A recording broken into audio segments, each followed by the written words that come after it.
Olá, vamos a mais um Rede Vida Serviço. A hipertensão arterial, conhecida popularmente como pressão alta, é uma condição crônica caracterizada pela elevação sustentada da pressão sanguínea nas artérias e estima-se que aproximadamente 25% da população brasileira sofra com os níveis pressóricos elevados. Segundo a Organização Mundial da Saúde, a hipertensão é um dos principais fatores de risco para mortes prematuras no mundo. Mas para falar sobre como a pressão alta pode prejudicar a nossa circulação, eu recebo o Dr. Stefano Attic Gabriel. Seja muito bem-vindo. Ana, muito obrigada. É um prazer estar com você novamente. Doutor, a pressão arterial, ela dá sinais que ela está se elevando? Não.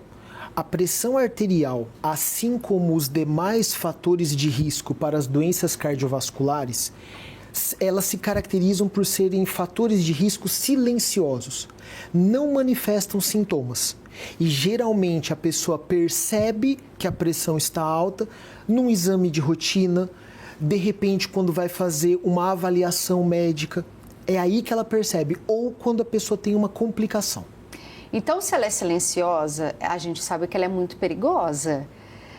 O que a gente faz para ter esse ou diagnóstico antes ou prevenir para não chegar ali a hora que ela já está no limite e pode acontecer alguma coisa pior?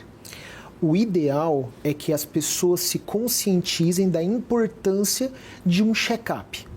Nesse check-up, tudo isso será avaliado. A pressão, os níveis glicêmicos e outras coisas que são importantes para a nossa circulação. Aí sim a pessoa vai conseguir fazer uma mensuração da sua pressão antes que ela tenha complicações decorrentes da pressão alta. Tem dados se ela é mais prevalente em homens ou mulheres? Tem uma faixa etária? Tradicionalmente, Ana, a pressão alta, a hipertensão arterial sistêmica, ela se manifesta ou ela é identificada em pessoas acima de 50 anos.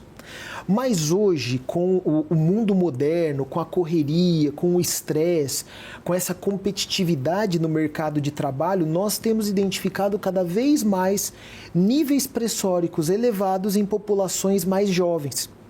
Os homens são os mais afetados com a pressão alta, mas as mulheres também, cada vez mais, estão sendo diagnosticadas com pressão alta. Bom, você falou da nossa vida cotidiana, essa rotina que tem influenciado na nossa saúde, nos níveis da nossa pressão, pode acontecer a hipertensão. O que mais? Alimentação, estilo de vida. Dá uma pincelada pra gente. Como que a gente, quem está assistindo o nosso programa, pode se cuidar com as suas dicas? A hipertensão arterial, ela vai se favorecer naquelas pessoas que já têm uma predisposição genética, naquelas pessoas que têm uma alimentação rica em sódio, quer dizer, mais puxada no sal, alimentos mais condimentados, mais gordurosos. A obesidade, o sobrepeso tem relação com o aumento dos níveis pressóricos, o sedentarismo. Então, são todos fatores que trabalham em conjunto, aumentando os níveis pressóricos.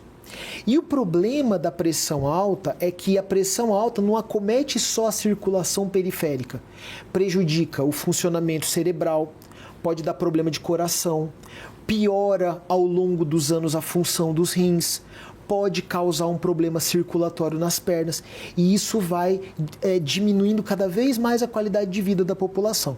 Então, uma pessoa que não é hipertensa, se ela quiser preservar os seus níveis pressóricos, ela precisa estar atenta à sua alimentação, sempre uma alimentação equilibrada, consumindo sempre alimentos, uma alimentação que não seja rica em sal. O consumo de água, de líquidos tem que ser diário, de maneira adequada. A atividade física precisa ser uma rotina para essa pessoa. E o acompanhamento médico. Porque muitas vezes, mesmo que a pessoa tenha bons hábitos de vida, mas se ela tiver uma genética favorável, ela acaba desenvolvendo pressão alta. Doutor, qual que são os marcadores para uma pressão que está ok, estou certinho, deu o checklist, a pressão alta e a pressão baixa? Tradicionalmente, Ana, a pressão acima de 14/9, ela é considerada hipertensão. Mas a sociedade de cardiologia, de cirurgia vascular e a de clínica médica, cada vez mais estão sendo rigorosas nessa avaliação. Então, hoje, uma pessoa que tem uma pressão acima de 130/90 já tem um grau de pressão alta. O termo pressão baixa, ele é muito controverso, porque uma pressão, por exemplo, de 10/7 para você pode não manifestar sintoma nenhum. Para mim, eu posso me sentir fraco, já com alguma manifestação visual. Então, quando a pressão ela é um pouco mais baixa, ela tem relevância quando tem sintomas associados. E aí, claro, a gente tem que observar se a pessoa não está recebendo uma quantidade maior de medicações antipertensivas acima do necessário, se ela não está precisando regular o seu consumo hídrico, a sua alimentação, a atividade física. Mas a pressão alta é o que mais chama a nossa atenção, porque geralmente a pressão alta está associada ao derrame, ao infarto, à degeneração da função renal, a alteração na circulação das pernas. E, em conjunto, isso vai levar a uma falência múltipla de órgãos, aumentando o risco até mesmo de rompimento das artérias. Existe uma doença que é a dissecção de aorta, que é causada pelos níveis pressóricos elevados, que pode causar até mesmo a morte súbita do paciente. Olha isso, doutor. Então é algo muito sério, que às vezes as pessoas acham que é uma doença corriqueira. Eu tomo remédio para pressão alta. Eu tomo remédio para pressão alta. Não é uma coisa corriqueira. Não é. A hipertensão arterial, ela constitui um dos principais fatores de risco para as doenças cardiovasculares. Muitas vezes a pessoa, como não sente, não manifesta sintoma, muitas vezes ela está com a pressão alta e ela nem percebe. Ela às vezes toma a medicação, mas por falta de acompanhamento médico, essa medicação está numa dose inadequada ou precisa associar uma outra classe de medicamento e aí ocorre o quê? Uma desregulação pressórica. E aí quando a pessoa vai passar numa consulta, na hora que se avalia a pressão está elevada, acima de níveis como, por exemplo, 16, 17/10, que são situações em que muitas vezes é necessário até mesmo encaminhar para o hospital, para um pronto atendimento, para tomar uma medicação para que tenha um controle mais rigoroso dessa pressão. E o que acontece, Ana, é que a pressão arterial, como é uma doença que ela é silenciosa, ela vai prejudicando a função de órgãos vitais do nosso corpo e nós não percebemos isso. E quando a gente manifesta sintomas, as lesões já estão num grau mais avançado. Geralmente, o órgão que mais sofre com a pressão arterial aumentada são os rins. Por quê, doutor? Porque a pressão arterial, ela vai degenerando a circulação renal, ela vai prejudicando a função renal. Vai ocorrendo uma necrose no parênquima renal. A pessoa vai aos poucos evoluindo para uma falência da função renal e muitas vezes ela, ao longo dos anos, vai precisar fazer hemodiálise.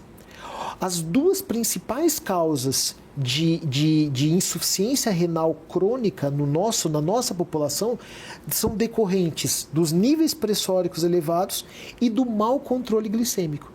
Então, a nossa população hipertensa tende a ter um prejuízo da função renal. E uma pessoa que não tem um bom funcionamento dos rins diminui em alguns anos a sua sobrevida. Olha só como é perigoso, como a gente tem que ter essa atenção. A hipertensão, ela pode afetar alguns dos nossos órgãos, mas ela também pode estar associada, se a pessoa já tem uma doença, ela pode estar associada também à pressão alta, por exemplo, um diabético pode desenvolver pressão alta, alguém que tem algum outro tipo de doença pode ter essa ligação, doutor? Para quem está assistindo a gente, olha, eu tenho uma hipertensão, um outro tipo de doença, tenho que cuidar também, ficar atento, olhar lá se minha pressão está legal ou não está? Pode ter essa combinação? Pode sim. Hoje é muito difícil nós encontrarmos um paciente que só é hipertenso, ou que ele só é diabético, ou que ele só está no nível do sobrepeso. Geralmente é um conjunto.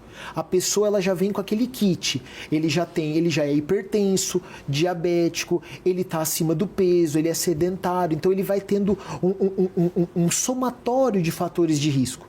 No caso da pressão alta, uma pessoa diabética tende a desenvolver hipertensão. Uma pessoa que já tem problema de circulação tende a desenvolver pressão alta, porque ocorre o acometimento renal. Os rins são órgãos muito importantes no nosso corpo, mas muitas vezes a gente nem percebe a participação dos rins. O rim, ele é responsável pela depuração, pela limpeza do nosso corpo. Todo aquele excesso de líquido na circulação, quem elimina do nosso corpo são os rins. Se ao longo dos anos vai ocorrendo uma degeneração na função dos rins, a gente tende a ter um estado de hipervolemia, de excesso de volume na nossa circulação, e isso está associado à hipertensão. Então, todo paciente diabético precisa fazer o controle pressórico. Uma pessoa que já infartou, que já teve um derrame, significa que ela já tem placa de colesterol nas suas artérias, a famosa aterosclerose. Ana, a aterosclerose ela é uma doença sistêmica. Ela não acomete só o coração, a coronária, só a artéria cerebral. Ela está presente em todas as artérias do nosso corpo, mas às vezes ela se manifesta primeiramente na artéria do coração. Então nós estimamos que de 10 a 15% das pessoas que já infartaram e já tiveram um derrame, também tem obstrução nas artérias dos rins. E essa falta de circulação nos rins leva a um quadro de hipertensão renovascular, que é uma pressão alta decorrente da má circulação dos rins. Como que a gente identifica esse tipo de hipertensão? Naquelas pessoas que têm uma pressão alta de difícil controle. O que seria isso, doutor? Aquela pressão alta que o cardiologista, o vascular, o clínico, o nefro prescrevem uma classe de medicamento, 2 classes de medicamento e a pessoa não melhora, não controla essa pressão. E ela precisa até de 3 classes de medicamentos. Significa que tem alguma coisa que está mantendo essa pressão alta e que está resistindo ao efeito do medicamento antihipertensivo. E aí cabe uma avaliação circulatória dos rins para a gente identificar o problema e entender que a causa da pressão alta é um acometimento circulatório. Doutor, nesse caso, a gente sabe que a pressão alta, o senhor bem explicou que ela é silenciosa, mas nesse caso que ela está acometendo aos rins, tem alguma característica na pessoa, muda alguma coisa no corpo dela, algum sinal físico que pode ser um alerta ou também não? Geralmente, Ana, quando a pressão ela está muito elevada, naqueles casos de crise hipertensiva, quando a pressão ela está acima de 180 por 110, que é uma situação muito grave, que precisa de um atendimento médico imediato, até mesmo em caráter de urgência e emergência, a pessoa pode manifestar uma dor de cabeça muito forte, às vezes até mesmo uma dor lombar, uma dor às vezes até torácica associada a essa pressão alta. Pode a pessoa ter alterações visuais e até mesmo ela pode até chegar a ter um quadro de desmaio. Mas quando a pessoa tem uma hipertensão associada à insuficiência renal, ela geralmente vai ter um edema corporal. Ela vai ter a gente percebe visualmente, é visível, um edema facial, um edema em ambas as pernas. E aí a gente percebe que alguma coisa não está legal no corpo dessa pessoa, porque um edema sistêmico, ele ocorre ou por falha na bomba cardíaca, na função do coração, ou por falha na filtração renal. Então, o nosso corpo dá sinais, a gente tem que ficar alerta, procurar um médico, fazer nossos exames periódicos. O senhor falou que a pressão alta, ela está acometendo mais os jovens. A partir de que idade o senhor tem percebido que está acontecendo isso e qual o perigo? Na faixa dos 30 e 35 anos, nós já temos identificado pacientes hipertensos. O perigo é que cada vez mais, de maneira precoce, a nossa população está desenvolvendo eventos cardiovasculares, como infarto, como doença circulatória, derrame, que são doenças que tradicionalmente se manifestam após a faixa etária dos 50, 60 anos.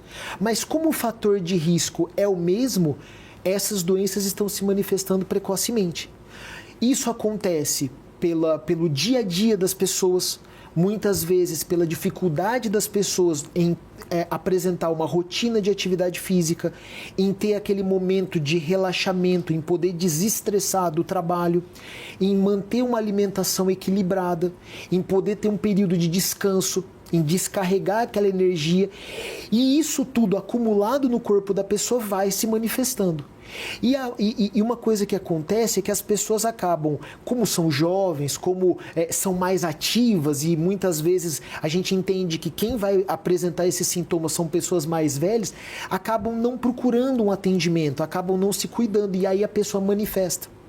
Muitas vezes a pessoa vai fazer um atendimento, a hora que ela sente alguma coisa, uma dor no peito, uma dor de cabeça, uma alteração ocular, visual, e aí na hora que mede a pressão está muito alta.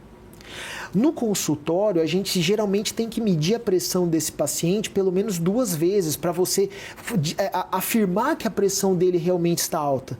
Porque existe um quadro que é a hipertensão do jaleco branco. Às vezes, as pessoas que não estão acostumadas a ir a um consultório médico ficam muitas vezes ansiosas, impressionadas de procurar o médico. E aí, quando vê a vestimenta médica, aquela característica branca, gera um quadro de ansiedade e deixando a pessoa mais com a pressão um pouco mais alta. Então, o ideal é mensurar a pressão. Está um pouco aumentada, dá um tempo, coloca a pessoa num ambiente adequado, deitada, ela descansa e aí mede novamente. Se a pressão estiver alta, a gente tem que, na verdade, fazer uma investigação nesse paciente. Existem exames que podem ser realizados, que aí nós entramos no check-up cardiovascular, para a gente controlar a pressão, verificar qual é o momento do dia que essa pressão está mais alta e introduzir os medicamentos antihipertensivos. E aí a gente começa a entender, poxa, esse paciente respondeu bem ao medicamento, então ele está controlado. Outro perfil de paciente, olha, ele já está com uma dificuldade maior em se controlar a pressão. Pode ter alguma coisa a mais, pode ter outras causas, como, por exemplo, um problema na circulação renal, que é uma hipertensão de origem renal, que aí nós vamos investigar. Então ela também está ligada muito à saúde mental. Existe um impacto, um reflexo da saúde mental, porque o estresse, a agitação, a ansiedade, a depressão são emoções que acabam sendo somatizadas, que se refletem, se manifestam no nosso corpo. E cada pessoa, Ana, ela manifesta de uma maneira. Tem pessoa, de uma maneira tradicional, as pessoas manifestam com dor de estômago. Sim. Aquela, sabe, a pessoa tem sintomas de gastrite, aquela queimação, aquele refluxo. Outras pessoas manifestam com uma dor de cabeça muito forte, outras pessoas um nervosismo muito grande e acaba impactando na circulação. Olha, a gente é todo interligado. O sistema circulatório, em especial o coração, ele é um órgão emocional.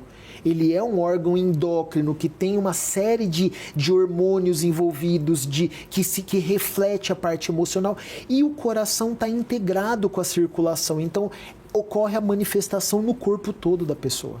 Doutor, tem cura para a pressão ou ela só tem controle e tratamento? A pressão ela tem controle e tratamento. O ideal é que a pessoa procure sempre controlar e combater a hipertensão. Uma vez que ela se tornar hipertensa, ela tem que estar sempre sob o controle e o acompanhamento médico. Se eu tenho pais hipertensos, eu serei hipertensa? Existe um risco maior, uma probabilidade maior de você ser hipertensa. É claro que a gente tem que entender que cada pessoa é de um jeito. Então, você que é uma mulher magra, você já tem um fator de risco a menos. Olha, agora, já gostei, vou trazer o doutor aqui sempre, só por causa desse elogio agora. Agora, se a gente tiver considerando uma pessoa que já está no sobrepeso, não faz atividade física, tem uma vida muito estressante, é uma série de fatores envolvidos.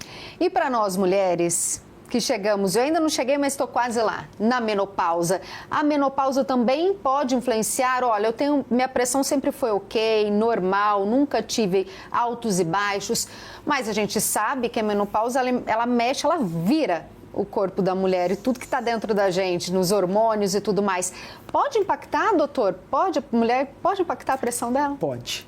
Ana, a grande vantagem que a mulher tem em relação ao homem em termos cardiovasculares é a proteção do estrógeno. O estrógeno, ele permite uma manutenção das artérias do corpo feminino. Então, a mulher, ela acaba desenvolvendo doenças cardiovasculares em faixas etárias mais avançadas em comparação com o homem.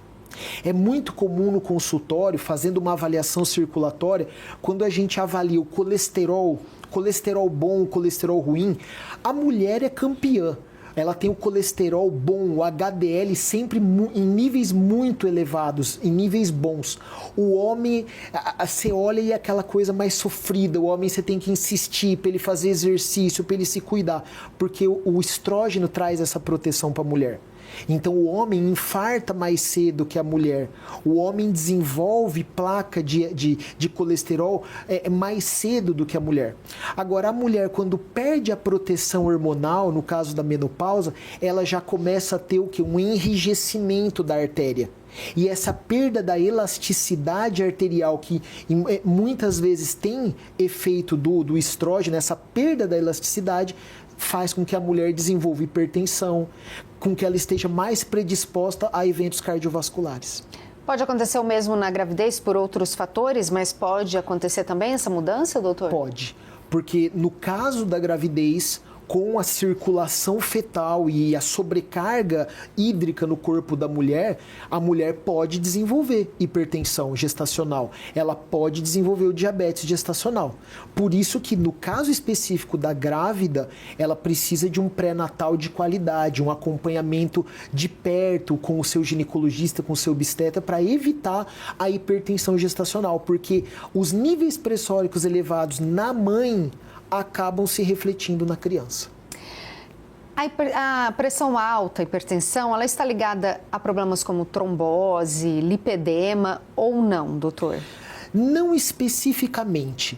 No caso da hipertensão, quando a gente associa a hipertensão arterial com doenças circulatórias, o efeito mais comum, o resultado mais comum é o depósito de placa de colesterol, a trombose, mas na artéria e não na veia, o derrame, o infarto e a má circulação nas pernas. E num quadro muito avançado, o rompimento arterial. A artéria e a aorta pode até mesmo romper em quadros de hipertensão muito elevada. Agora, uma pessoa com lipedema, com doença venosa, que já tem uma manifestação circulatória, ela pode também ser hipertensa. Muitas vezes ela procura por causa do lipedema, mas ela não sabe que é hipertensa.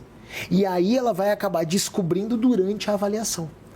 Porque falando do lipedema, que é uma inflamação corporal e é um acúmulo tecidual na região do quadril, das coxas, essa mulher inflamada, essa mulher que tem um excesso de colesterol nas artérias, também pode ser hipertensa. Olha só, é muita coisa. Doutora, a gente está terminando, mas claro que eu quero que você deixe uma mensagem de alerta, de prevenção para quem acompanhou a sua entrevista. Pessoal, a hipertensão arterial é um fator de risco importante para as doenças cardiovasculares e que precisa ser sempre investigado e bem controlado. Por isso, mantenham sempre o acompanhamento médico e façam o seu check-up cardiovascular. Adorei, mais uma vez, muito obrigada, doutor. Ana, eu que agradeço, é um prazer estar aqui e eu espero ter contribuído com aquelas pessoas que assiduamente assistem o seu programa. Tenho certeza que contribuiu como sempre. Até a próxima. Muito obrigado. Este foi o Rede Vida Serviço. Até nosso próximo encontro. Fiquem com Deus. Tchau, tchau.